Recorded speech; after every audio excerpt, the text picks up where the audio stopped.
If you are a workplace or a business or a company or a business owner or whatever you label it, if you are that of any size, whether it's corporate or something totally different, and you are struggling to get buy-in or enthusiasm from your staff, or even if they're great, you are noticing a disconnect between the staff and their ownership of their role, I would highly, highly recommend getting them involved in your values process. So rather than telling them what the workplace values are, you can show them, and then you have to display that through your behavior, but also get them to be involved with that process of, this is how we are showing up here. This is our collective agreement.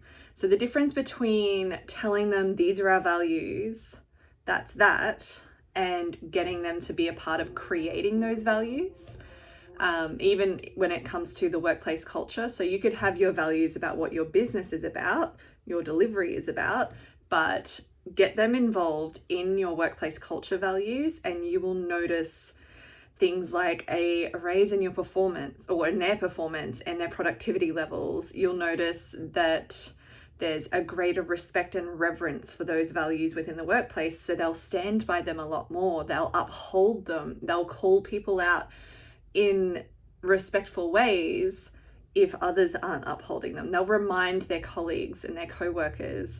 They will have a greater understanding of the purpose of their role and their job and how they can help achieve the business goals.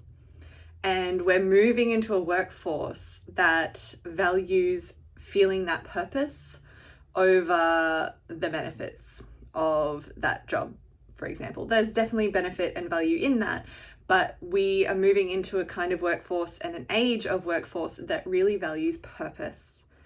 And one way to get people to feel like they have purpose is to get them to be involved with the values making process.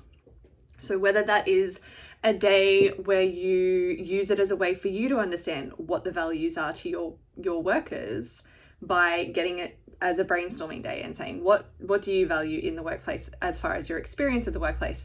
Or this is something that I actually train as part of my training session. So this is a process that we go through as part of the training sessions that I hold with workplaces. It's usually the first thing that we go through when it comes to the communication and stress management and emotional intelligence training for workplaces and how we interact and interrelate with each other. One of the first things that we do is setting those values and getting everyone to come up with those values. I can recognize the values in some workplaces quite easily, especially if they are already very strongly led. However, there is so much power that can come from a workplace where the team themselves have space to identify the values, but then also have the ability to refer back to those values as a whole point of what they're doing and why they're doing it, and how they want to both show up and experience their time in the workplace. So to get buy-in from your employees, from your workers, from the people that you work with, instead of telling them, let them be involved as part of the process of what the values are and what you're upholding and what you stand for as a workplace.